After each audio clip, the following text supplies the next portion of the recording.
Hello and welcome to the Smart Betting Club podcast. My guest today is football bettor and trader John Roberts. Great to have you on, John. Welcome to the pod. How are you, mate? I'm great, Pete. Yeah, really great to be on. What is it they say? Long-time listener, first-time caller. So it's really good to be here. Yeah, really good. We met up recently in London at the Smart Bash. It was really nice to actually have a proper conversation and arrange for you to come on the pod. So again, thanks for coming on. It's worth some introductions to begin with. Can you tell those listening a little bit about yourself and what you do from a betting perspective? Yeah, so predominantly these days, my betting's focused on football, both betting and in-play trading. Also the founder of Predictology, launched that back in 2014, and it's just been growing and evolving from there. Yep. So we'll get into all of those things because also you're involved in like automation. There's some AI work going into it. So what do you say when people ask what you do? What do you explain your occupation? Or would you say you're a full-time bettor or you work in the betting industry? Yeah, it's an interesting one. It depends on who you're talking to, because sometimes sort of saying you're a bettor just gets you that sort of odd reply. So sometimes I just say I manage sports betting data and analytics if it's easier. But for other people, I sort of just try and sort of say, look, I trade sports, and it's no different to trading the stock market, but just using different metrics and a little bit more entertaining and more fast moving. Yes, of course. Yeah, you have to be careful who you tell what you do exactly. So in terms of, I don't know if you mind me asking, but in terms of how your income, is that from mainly betting or is it from the websites? I guess one feeds each other. Yeah, it's an interesting one because I was trying to think how it sort of blends very much into it, one into the other, because a lot of the work I do on Predictology doesn't really feel like work and it's feeding in, it's supporting the betting. But I think these days probably 60, 40, 65, 35 income's coming from the betting over the site. But the site is something that I'm very passionate about, and it's been built with bettors and traders in mind. So everything I do there is enhancing what I'm able to do, and therefore hopefully helping others as well. Yeah, it's a perfect scenario, isn't it? The work that you do through Predictology and anything else you might do obviously enables you to generate an income from your betting. So it's good, you're someone with skin in the game, someone who does this for a living, and you know what you're talking about there. But how did you get into betting then, John? Like, what was the pathway to the betting world like for you? From listening to other pods, usually people have been exposed to betting, but I really wasn't exposed to it until the earliest, probably late teens or early 20s. My parents didn't bet. I didn't have any friends or family that were sort of associated with it. So I pretty much came into it as Joe Blogg's a normal way in. So I think my earliest betting memory was the 2001 Grand National. So I don't know if you remember it, but it's the one where only 4 horses finished the race. And I somehow was on Red Marauder at £2 each way. And it was a very nice afternoon in the pub after that. But the summer of 2002, I was working in France. That was during the 2000 World Cup. One of the people I was working with, I got very good friends with. He was significantly more into his betting than I was at the time. And he was teaching me how some of the bets he was making. I think we'd backed Ronaldo in Brazil to be top scorer tournament winner, and we had some good bets during the tournament. So it was, at that point, I guess my interest was peaked. And then coming back to the UK over that next 18 months, he introduced me to Betfair. And it was around that time that I started working in the digital marketing industry, which was very, very new at the time, very data-driven, a lot of Excel work, which was something I enjoyed. I was good with numbers. I was comfortable in Excel. And it just sort of lent itself to looking at horse racing, and there was the Adrian Massey website at the time, and I just sort of got really into crunching numbers and trying to develop models and strategies, and had some success for a few months, and an edge was changed. But that's sort of how I got into it, was a passion for data and numbers, really. I remember Adrian Massey. That was again early in my kind of interest in betting, and that was a goldmine, that website. I remember really some of the Adrian Massey stuff. Yeah. And the day he decided to stop, or I don't know if someone offered him a lot of money for it, but it was a sad day. Yeah, it was. I don't know what the story. I mean, I've heard various stories over the years, but it's definitely my way in. And there was just so much you could do. I mean, it was all manual. You'd run those reports, get them into Excel, and filter this and filter that, and I think that was my first interest into it. So you evolve over time, but that was certainly an interesting few years when that was around. Mm-hmm.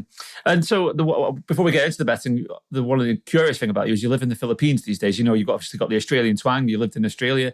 But how does it work betting from the Philippines, from both a practical perspective and all the maybe other challenges it might bring up? Yeah. So I was in Australia from 2007 and then moved here maybe 7 or 8 years ago.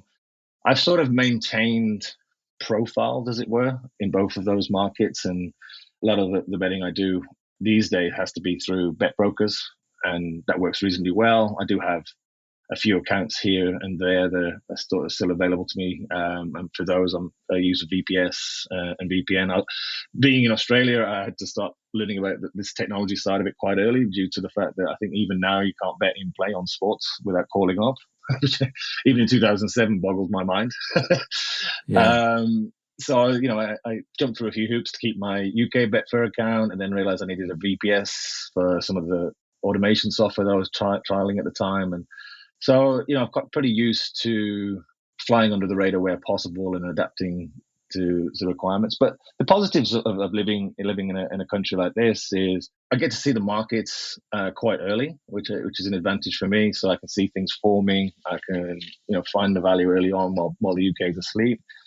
It's really great for a lot of the leagues and competitions that I predominantly trade these days, which is the MLS in North America, a lot of the South American leagues, the Asian leagues, where it can be a lot easier to find value in those markets early on.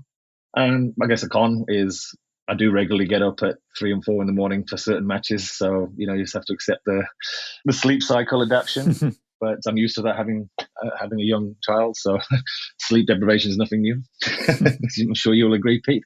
Absolutely, yeah. Sometimes there's nothing like getting up at 3 and 4 in the morning when it's peaceful and no one's going to bother you for a few hours, so you can have a trade or you can watch some sport.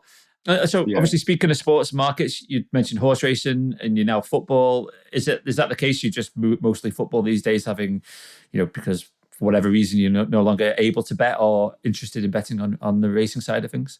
Yeah, I just sort of found it was twofold, really. I was finding the horse racing harder and harder to do in terms of getting on, particularly from here with accounts getting closed, and I'm not able to take advantage of things like the bog offers and things like that. So that sort of narrows the avenues that you've got for taking advantage. Although horse racing was my way into betting and where I first started making proper money, football's my passion. And when we launched Predictology back in 2014, as that's grown and as the capabilities of that's grown, it's just a natural evolution that more of my money and time investment goes into those sports. I guess it's fair to say as well, from what you talk about betting with brokers and betting into Asian firms and sharp bookmakers, that they will lay bets and they will accept custom from someone that is a winner, versus where obviously with horse racing. So it makes sense from that scalable point of view as well, doesn't it? Yeah, definitely. I think the only area I'm starting to run into some issues now is sort of the doubles and the trebles through some of the brokers. I'm starting to get limited there, so I'm just looking at some other options around that. But I definitely find using that setup and leveraging where I am, I'm able to get on a lot easier than I was before. Mm-hmm. So let's talk about the different types, because you obviously talked, I think you said to me prior to the pod, you do 60% of your work is trading and 40% of that is just actual straight ahead betting. How do you choose what to bet on versus what to trade? And, what's going into how you might choose the markets or sports or leagues to focus on? Yeah. So a lot of it, I'm basically doing what Predictology is offering, but I'd say it's probably a 3-way split these days. So I have some betting models that, I've been using and betting for a number of years now. So they're sort of the bread and butter. It's pretty set. I don't have to give too minor modifications along the way, but it works and it's worked for many years. Then using through the automation angle, some of those models lend themselves very well to in-play events. So, for example, if we have a very strong win model, what I have set up it to happen automatically is if the score, say 1-1 or 0-0 at the 70-minute mark, it will automatically trigger a second bet onto that, because I'm still very confident that the team will go on to win the game. So that's one angle of it. And what's increasingly becoming a significant revenue for me is the in-play trading angle. And a lot of that, and I think we'll probably talk about that later, but a lot of that's happening quite late in the game. I found a few edges that work very well for me. The returns are good. So I'll use the data and tools in Predictology to identify markets where I think there is pre-match value. And then I'll sort of monitor those games and act accordingly later in the match if things are going the way I expect them to. And so I think when we chatted previously as well, you said it doesn't really matter the game, if you like, as much, or you understood the teams. Or if you can look at a game where the certain conditions are correct, or whether the scoreline in certain leagues, there is a difference between effectively the odds and the probability of a goal being aligned. Can you tell me a little bit more about that? Yeah, I mean, I don't know if this is the official name, but I've dubbed it sort of a hot zone. So I like to look at like the last 15, 20 minutes of a game. And this is something you don't need to. And in fact, you probably can't profile before a match because, a lot can happen between what we expect to happen at the beginning of a game to what's actually happening in the game. But once you're reaching that point in the game, the odds on an event happening are obviously, the odds are increasing at an accelerated rate. Whereas the probability of a goal scoring is not decreasing at the same rate. Mm-hmm. I mean, if you can take pretty much any league globally, and if you look at the proportion of where goals are scored, the highest proportion of goals in any match are scored 75 to 90 minute mark. So you can know that there's a high chance of a goal in that period. And then it takes a little bit of either assessing. If you're watching the game, you can make an assessment, or if you're just watching the in-play stats, if you see an uptick in attacking momentum or shots or that side of things, you can make an assessment on whether a goal was likely to be scored. But these days, it's almost it's actually the price driven. I can log into a market, and probably because I've been doing it for so long, that if I see a particular game and the price is this for one more goal, or the team winning is priced at this, I can kind of instinctively know whether that's a little long or a little short, and decide whether I want to take a play on it. Is there I guess I was going to ask you about leagues and the leagues you target, but I would probably imagine there's certain leagues where maybe they're a bit weaker, which have greater margins but less liquidity, and the opposite is true as well. So, what leagues do you focus on, and then how do you bridge that gap between getting enough on or finding the right kind of markets to target? So, if you're looking at any major league, and by major league I don't mean sort of the top 5 European, but I mean any sort of probably the top 60 or so leagues. So I can cover everything from Argentina through to Japan, the A-League, and upwards. In play wise, you generally have a decent amount of liquidity, certainly in the match markets and probably the next goal or 2 goals markets. It gets a little bit less in some of the others. I mean, if you're trying to trade in the Bangladesh Premier Division or Estonian Third Division, you're going to encounter some problems. But if you're trading in play, I've never really had a problem with the liquidity. Liquidity can be an issue, or market forming can be an issue in those lesser markets if you're trying to get something down pre-match. Like a lot of what I often trade the correct score markets is one of the models that I use. And that can be quite hard to know what the score prices are right until kickoff, because you have quite a gap in the tick difference on those. So those you have to be a little bit more adaptable to, or delay when you're setting things up.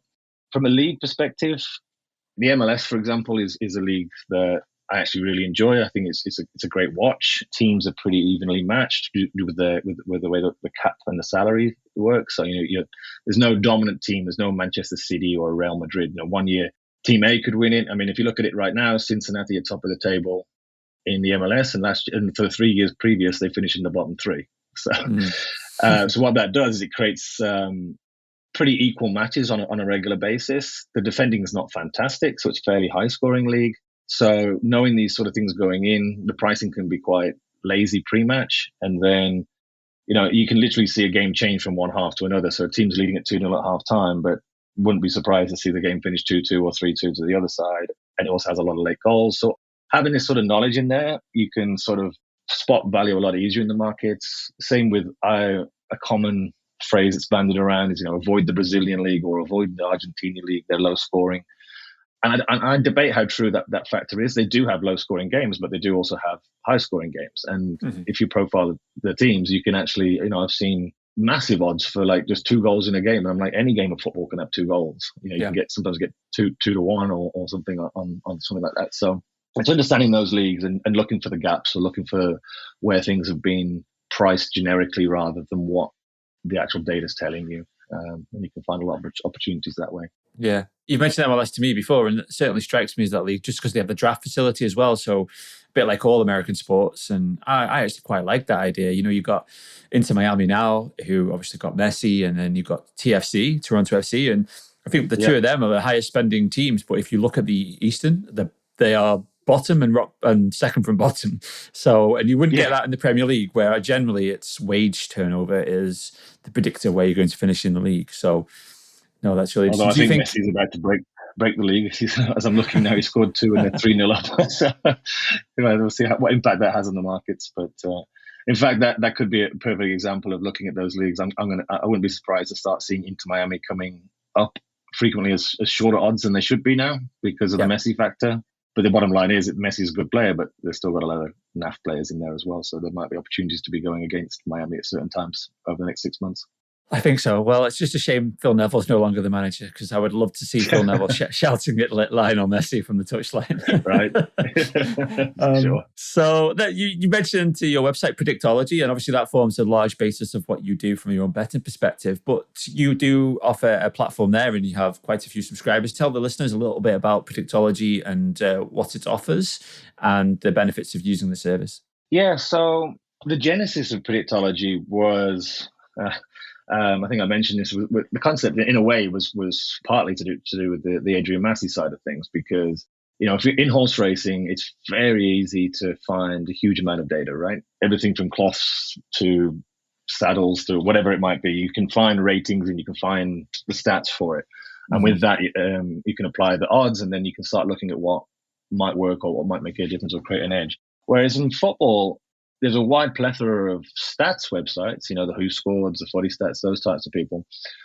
But there's no way of knowing which stats are relevant, which stats are important, which stats might make a difference to your bottom line.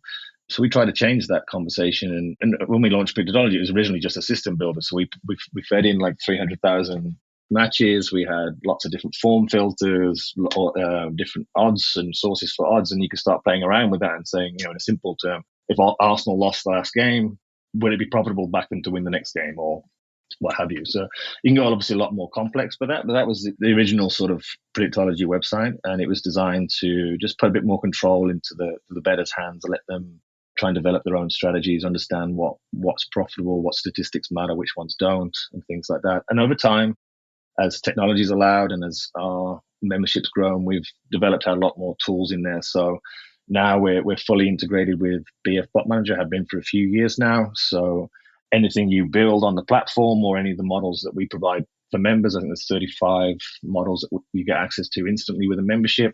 All of those you can take the strategy files that we've created. You can go to your BF Bot Manager account, upload that file, and it will automatically 24/7 be pushing bets in and placing those bets for you, and basically automating the whole side of your betting.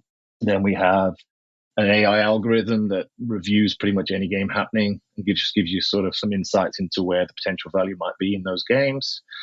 We have trading shortlists. So what this does, it uses our database to identify games which have the characteristics for a particular event. So we'll have a shortlist for games which should have a high chance of a first half goal, or over 1.5, 2.5, 3.5, or a home win or away win, or even favorites which perhaps are overbet or likely not to win the game. So you can create these shortlists, and then through our internal algorithms, we look at those markets and we can tell you which markets are offering value from a betting or trading perspective. And so each day you can come in, you get a short report, and it will say over 3.5 is a 12% value, and you can then decide to bet or trade that in the appropriate way. Yeah, well, there's a heck of a lot there. You talked about automation, the AI aspect, and I know you're quite popular these days. I don't know if you're going to tell me how many members you have, but do you notice an impact on the market? Because I think you referenced Adrian Massey, and his ratings definitely had an impact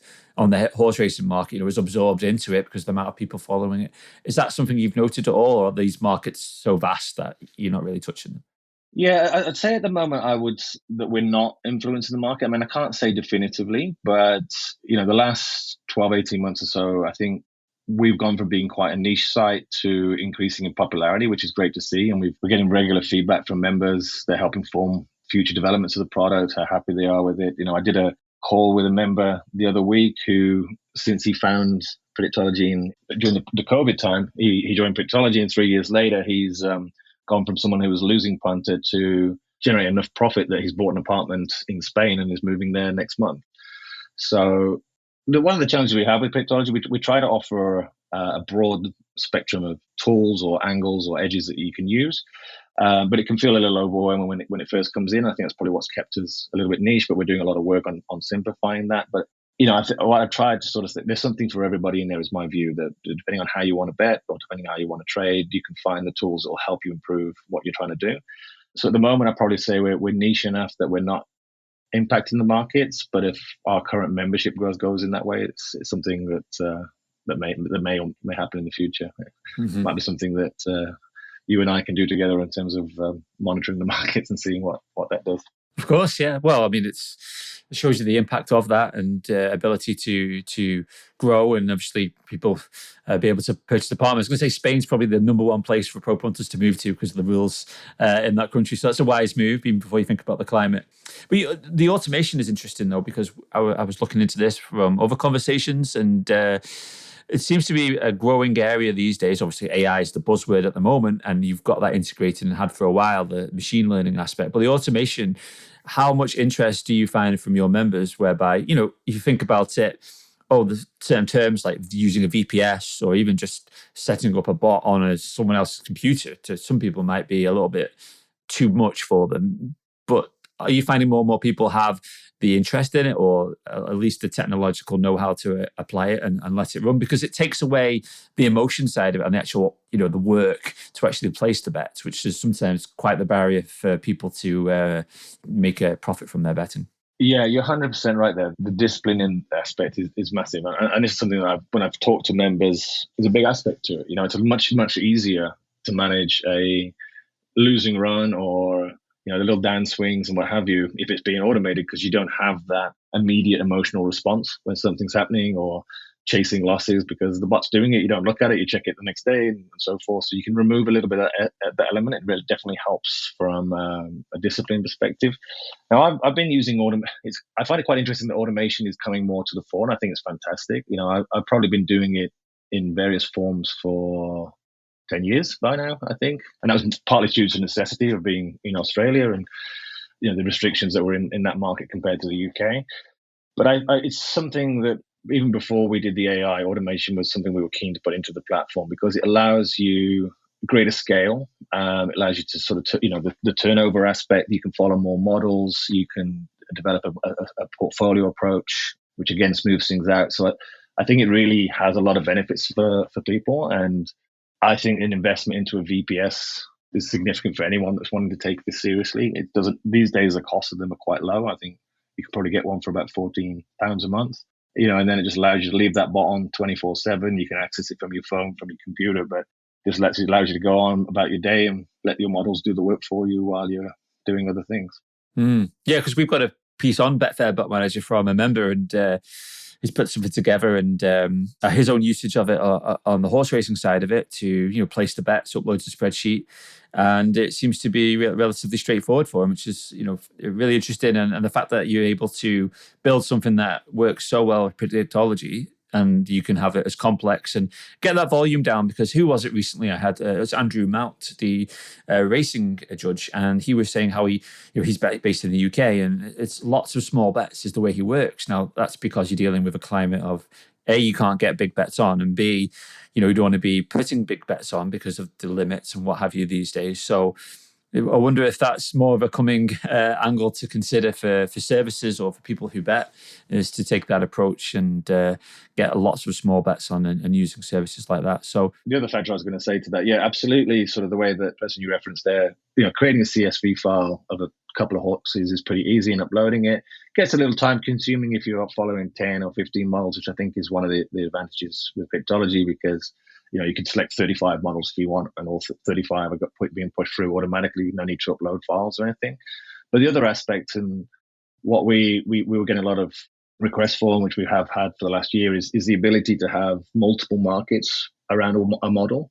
Mm-hmm. So you could have that home win model that's working very well for you. Like the example I gave before, you could have an automation that places a second bet during the match, or you might want to then bet a correct score. So you might want so-and-so to win, and it'll cover 2-0 and 3-0. So it allows you to spread and cover more angles without additional work going into it as well. Yeah, that certainly makes sense. And sometimes football games can be taking place at antisocial times. Obviously, where you are, correct, it might be taking place early in the morning sometimes. But generally, if you're taking an approach like this, you're going to be betting upon, the Mexican league or the Belgian league or maybe not the Albanian third division, but certainly those smaller leagues, but which have still got some prominence to them. So being able to place all those bets is obviously something you need to outsource.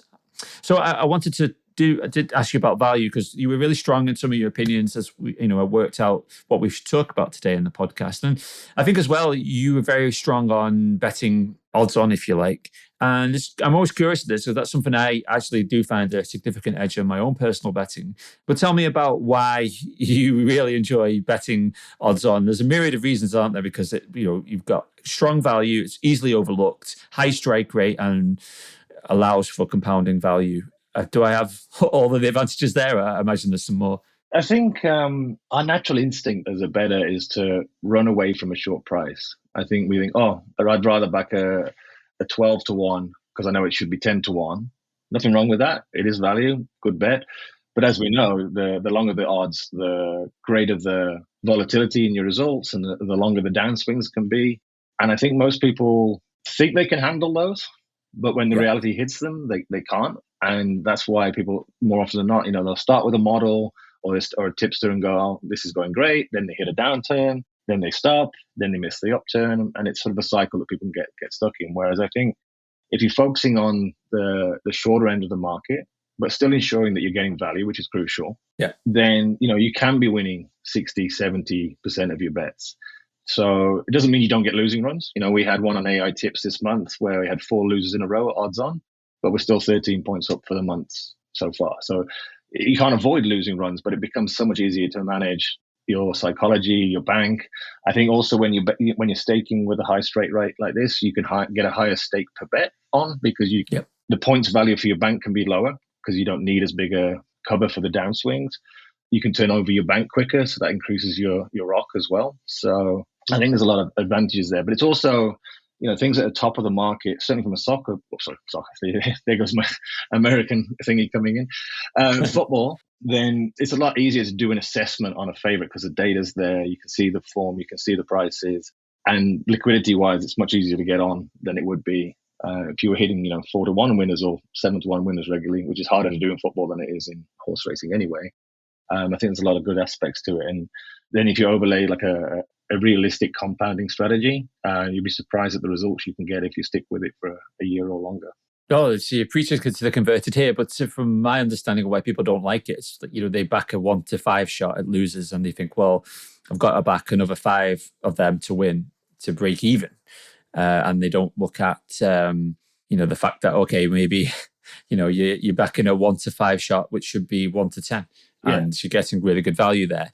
And I think it was the Harry Finlay. I don't know if you know of Harry Finlay, but he was very good racing and dog greyhound judge. I bet on many a sport, but he took that approach. So he would back a horse at 1 to 3 on and have, a wheelbarrow load of cash on because he knew it was meant to be shorter and that punters will walk away from very short prices for that particular reason. And obviously bookies will probably go, I'll lay you that bet because it's a very short price.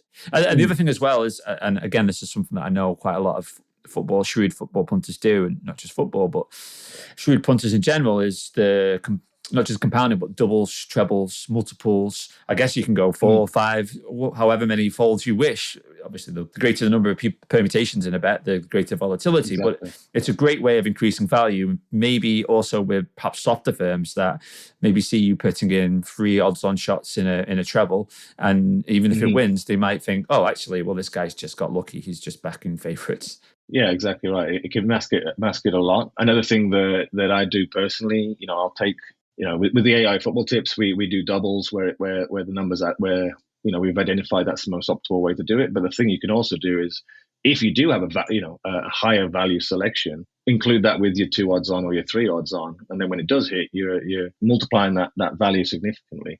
And as you say, it flies under the radar a lot longer with the bookmakers. I think you can also be a lot more confident that your value assessment is correct if it's at shorter odds, because again, the amount of the data available is a little bit easier to assess it on that side of the market. But the interesting thing is on the flip side, when I'm doing my trading, I'm also focusing odds on, but the other way, I'm opposing it. But that's a whole different story. Of course, yeah. So tell me about that and then what you're doing with the trading. Obviously, you're laying back quite regularly you're quite happy to. When do you take a position then? When do you decide now's the time to hedge out of this particular trade? Two interesting points you're bringing up there. So firstly, so like I alluded to a little bit earlier in the pod, a lot of my work is done late in those games. So I'm usually laying the other side of the market rather than backing it, just because it's slightly better value. So rather than backing over 1.5, I'd be laying under 1.5, but the outcome's the same. You're obviously getting, in some scenarios, I can be laying as low as 1.1. Obviously, I'm not going to win every one of those, but you only need to win at one or two, and you're making some significant profit. So it's understanding where those value is, where the whole thing about the hot zones. Now I'm trying to remember the other point that you just mentioned. When you decide to back out of a trade, to lay out a trade or whatever. Yeah. Oh, that's it. Yes. So to green up. Yes. Thank you. So I don't hedge as much as perhaps a lot of other traders would do, and this more applies to the goal market. So, in my opinion, I think you've seen a lot of sort of YouTube videos and the generic football trading guides. Back over 1.5 or back over 2.5. As soon as there's a goal, hedge out, move on to the net game, and you're taking your small profit and your small profit. And I think that is not the most optimal way to be sort of trading those games, because you're targeting going after the pennies in the market rather than the bigger returns. So, if I'll probably be entering later, but also rather than hedging out, what I do a lot in my trades, particularly on the gold markets, is just remove the liability, but leave the profit where I'm expecting it to be. It's a little bit like that phrase, why back each way? If you think he was good enough to back, just back it straight to win, right? So if I've already made the assessment that I think there's going to be 2 more goals in this game, why would I hedge at that point?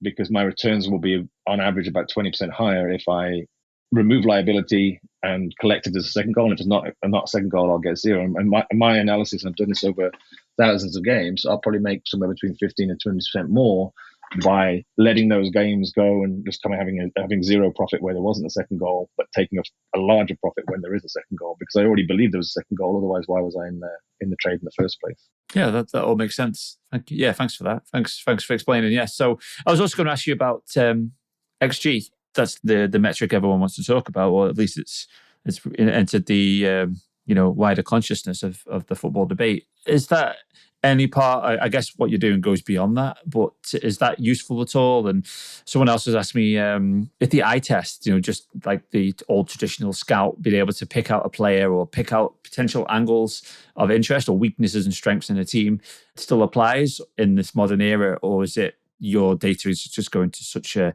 greater level of granularity that it doesn't compare? Yeah, it's interesting. I think the eye test, it's a harder skill to learn for sure. It certainly has its merits, and if you can do it, then fantastic. The problem with the eye test, it limits the amount of games you can get into, so therefore the scaling is slower. Mm-hmm. I'd probably be trading 25% would be live and using my eyes, but the other 70%, I probably am not even watching the game and just got stats or alerts, or have done my assessments pre-match, or where the odds movements are going is what's triggering my interest. So I think you can absolutely do it with data 90% of the time and still do very well. You don't have to watch every game. I think if you're starting in trading, it can be a very useful thing to understand, watching a game and then watching the market alongside it, so you understand how the markets are working by what's happening on the screen. I think that's a good baseline skill that any trader should develop. XG is an interesting one. It's quite the buzzword at the moment. Yep. It's not something that plays a significant part in my trading currently, because you've got 2 aspects to it. You've got the pre-game XG, which is relatively easy to get hold of now. That would be something I would look at as just an additional data point that I might just have a look at and see how it aligns to what I'm thinking. The in-play XG I'd be more interested in, although at this current time we don't have it on Predictology because I haven't found a source that provides it and that I think is reliable enough. But I also think XG also runs the risk of being a bit of a trap for people, because you can often see, such and such, it's 2.4 against 1.2, so you think there's 3 goals in the game. But if you're actually watching, there's probably 3 good chances in the whole game, but that doesn't mean that we're about to have a goal. And I think what's more important is the intensity of the last 10 or 15 minutes of a game to determine whether something's going to happen, rather than whether there's a load of action in the first half, putting that XG high, but the second half has been a bore draw. Something we talk about in our trading courses is that, I've seen very often you get the game get to half time and there's been like 8 shots on target, it's 0-0, and you're like, right, there must be goals in this second half. But then second half kicks off and the two teams have changed tactics, the managers have had a word, and it then suddenly becomes a very different game in the second half, which is why I always advise people is like, don't make a second half decision based on the first half stats. You need to watch 10 minutes of the second half to see if it's the same game or if the tactics have changed. And I think that's where XG can potentially lead people into rabbit holes that are not, and it's not as helpful as it might suggest. Oh, no, it's interesting. Yeah, so obviously a lot more context and appreciation of the game and how it might manifest beyond just some basic numbers. Yeah, so I appreciate there's a lot more to it than just picking out the difference in XG and working out who the superiority of a team.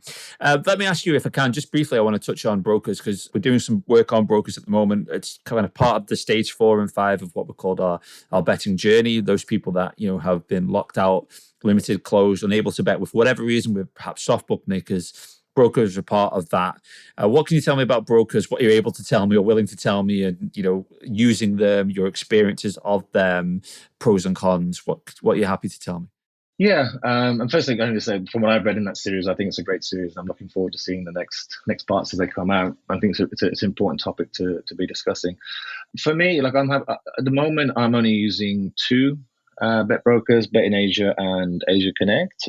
I was a bit hesitant, as I'm sure many people are, when it goes to using a bet broker. You obviously don't have the same protections as you would have in the UK. Yeah, I chose both of those because I did a lot of research, talked to people who had used them. I think they're 2 of the oldest. Felt you could be as confident as you can be with any of these. So that's sort of the 2 I've used, and my experiences have been very good. The customer service is very hot. They reply very, very quickly. I had no problems with the access to the accounts that I need. I think the one area that might be difficult for some is that I've needed to fund them through crypto. It's not been a problem for me. I'm in sort of using that, but I think one of them you can do with a credit card, but the other one is solely crypto. So that's just something to keep in mind. Like me personally, I don't keep all of my betting bank in them, but I think that's advisable for any bookmaker. So I'll just have it sort of sitting in sort of 3 places: one, the bank account, a little bit in crypto, a little bit in the account, so I can move them back and forth as and when I need. But I think the way that the UK is going and the concerns around some of the possible legislation coming, that bet brokers are going to have more and more of a role even for the UK-based punter. But I think it's important to get the information out there so that people go with the reliable ones, the trustworthy ones, rather than, I think we have to be savvy enough to realize it's probably going to be more brokers popping up over time, and maybe they won't be as scrupulous. But my experiences are generally positive with them so far, and I wouldn't be able to do a lot of what I do without them, to be honest. Yeah, well, I guess many of the sharp punters or syndicates out there do rely heavily on brokers, and therefore, the ability to be trustworthy with money and to have that reputation is paramount. But you make some good points there about perhaps more will come into the ski scene and you need to be very careful. And also, you referenced crypto there because perhaps that also, I guess you think that's probably also going to develop with, maybe some of the rules and regulations coming in, because crypto enables you to.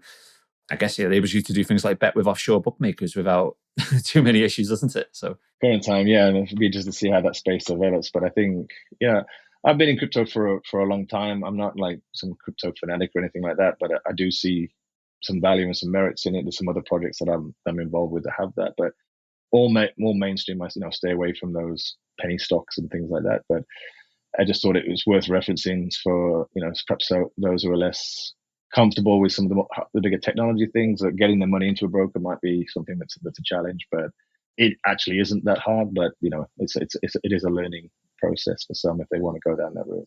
Yeah, I think I view it from the perspective of, okay, that, buying NFTs and getting into all these different cryptocurrencies. Well, that's okay. That's a rabbit hole you can go down if you're so inclined. And if you haven't by now, you're probably not going to. Yeah. But from a perspective of just, moving currency around or moving funds into a bookmaker or a broker or wherever it might be, it's certainly a role and a route I think more people will be taking once, as they are limited and unable to bet in other ways. So I think it's perhaps something that we'll be talking about more and more. Let's also pivot to talk about the work we do together, John. I've left it till, I guess, last to talk about this. It's something called AI Football, which is aptly named from the conversations we've had now, because it's a joint product we put together early this year after we've had a myriad of conversations about what we might be able to do. Effectively, bundles a series of some of the strategies and systems you've got from Predictology into one place and provides those tips. Do you want to outline a little bit more about some of those models involved and their historical records? Yeah, so this is really sort of focusing on, like we mentioned before, some very, very strong favorites, generally odds on, not always, but the majority will be.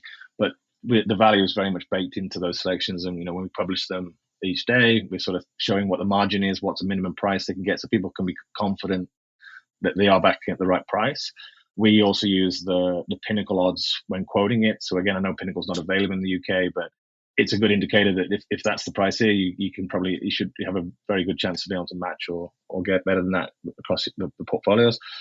And it's something that's been going very well for myself personally for a number of years, and we were sharing with you for quite a while before we launched, and I think we've done very well since launch. I think you mentioned we're almost 6.4% ROI, and actually, as things always goes, we hit probably our worst downswing in 2 or 3 years within a week of starting. So the fact that we've obviously rebounded from that, and we're still showing a very solid profit and ROI.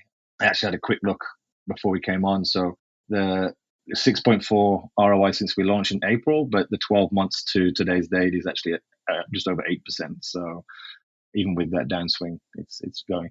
And I think it's a good model for a lot of people. It's very, very low intensive.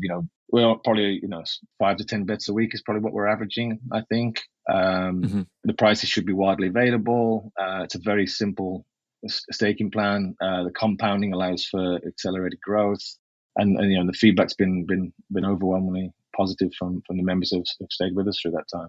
Yeah, and it's a really interesting concept to be able to bring your models and using Pinnacle prices and putting both singles and doubles and showcasing the power of compounding, all these things that we've talked about, or you've talked about, especially on this pod, and the advantages of it, and showcasing it, and it's coming to fruition. And just like any model, like you say, you're going to have those periods of variance. And I was looking at the results and I was like, well, there's 10 losers on a row there, and you wouldn't think you might get that with a 60-odd% strike rate service, but you do get those occasionally, especially if you're doing the doubles. But like I say, the long term, we've done quite well. And I think I'm quite impressed because we launched it in April after a long time. Obviously, we've got all the records prior to that.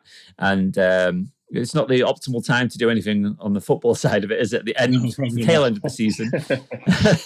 So it's been quite good to see that, yeah. And it's more of the same this season, and hopefully, as people get the confidence and you can see the results, I'll slide all the links into this podcast notes if people are interested, and again about Predictology. But it's been really good to work with you on this, John, and I'm hoping that we'll be able to showcase more of this over the 2023-24 season, which actually will probably be the most normal season we've had for a long time. There's no COVID, no World Cup, so it should be a little bit more straightforward than usual. Definitely, yeah. I'm very, we work very hard on these models. I mean, it's a key cornerstone of my own betting, and I'm confident as anyone can be going into the new season that we'll have another good year. We're also just looking at a few other models at the moment, potentially being able to offer something different on top of AI. But we'll share that with people once Pete and I have sort of worked through that in the coming months. Exactly. There's a long list of things to do, isn't there? And things like to do with automation or whatever. But no, I've actually really enjoyed chatting to you, John, to learn more about your background and what led to developing Predictology. And because, like you say, there's a lot of stuff or data information when we do the awards, for example, when it comes to betting data resources, and when we're looking at football, if you looked at who scored and. There's a few other websites out there, but nothing with the depth from a betting perspective. Maybe because racing and betting go hand in hand so synonymously, but football and betting doesn't have that same, or didn't until your site came along and filled that niche. So, no, I do encourage people to go check out what you've got put in place there at Predictology, because the feedback we get is very strong and looks really good. What are your plans for the near and long-term future with Predictology? I guess you're constantly working on it and looking at models or developing the website? Yeah, we've actually got a very big release, maybe a week or so away. But before I go into that, what I will say is, look, if you're someone that really likes to get down in the weeds with data and develop your own models and things, we've got everything you could possibly need from a football perspective. But if you're someone that just want some good advice and some good models to follow, we can provide that for you as well. So you can go as deep or as shallow as you want with what we offer. And, our team's always here to help new members. And very often we sort of say, well, what are you trying to achieve? What's your bank? What's your staking? What's your risk profile? And we'll recommend a few things within the platform that should meet that criteria. So, we're always there, whether it be through the website, through Twitter or YouTube. If people want to reach out, we're more than happy to help. In terms of what's coming down the pipe, so we've actually, great expense, added 2 new servers over the last month to the site to speed up a lot of aspects of the site, but also as the data gets bigger, we just need this more resourcing power.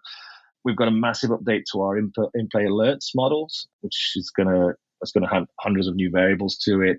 What else? Our live match centers has been completely rebuilt. We're adding a number of new aspects to the system builder, and there's a lot of other stuff coming as well. So all in time for the European season. So it should be quite an exciting time on the platform. Yeah, exciting times. It doesn't seem like it ever stops for you. Obviously, content development, and I can only imagine the server costs must be extreme for you as well. So yeah, I think that. Yeah, that's the stuff people don't realize, but I imagine there's a hefty bill or there's a hefty amount of IT that goes into it. So we've got a great team, and I have plans and there's things I want to add, but we have such a great community. People are always suggesting ideas, and I'm like, oh, that's quite interesting. We'll just see what that looks like. So we will take that feedback, and if we can build it, we'll try and build it for people. There you go. If we can build it, we'll do it for you. I like that one.